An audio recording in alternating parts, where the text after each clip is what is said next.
Hello everyone, welcome to my channel. આજે હું તમને વાત કરવા જઈ રહી છું કાશીની દિવારો પર જે પ્રાચીન ગ્રંથ લખવામાં આવ્યું છે. નાગા સાધુ લોકો એને સમય ભેદન કહે છે. સમયને ચીરીને જે બ્રહ્મ મુહૂર્તમાં મેડિટેશનનું ધ્યાન કરવામાં આવે છે. ફક્ત 3 મિનિટ માટે યુનિવર્સ, આપણું સબકોન્શિયસ માઇન્ડ અને અર્થ, આ 3 મિનિટ એટલી મિરેકલ મિનિટ છે. 3 મિનિટ માટે એક ફ્રીક્વન્સી હોય છે, કોસ્મિક રેઝ યુનિવર્સની અને આપણા માઇન્ડની આલ્ફા સ્ટેટ એ એક ફ્રીક્વન્સીમાં આવે છે.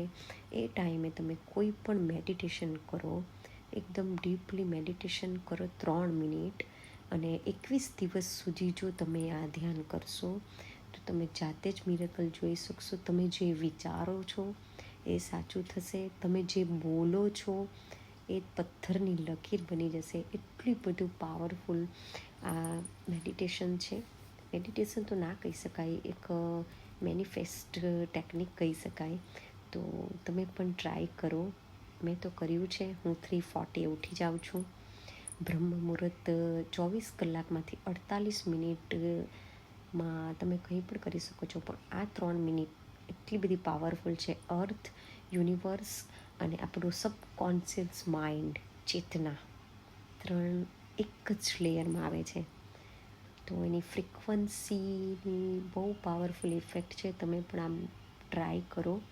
હું 3:40 ઉઠી જાઉં છું, મેનિફેસ્ટ કરું છું, યુનિવર્સ સાથે અફર્મેશન કરું છું, અને પછી જુઓ ચમત્કાર.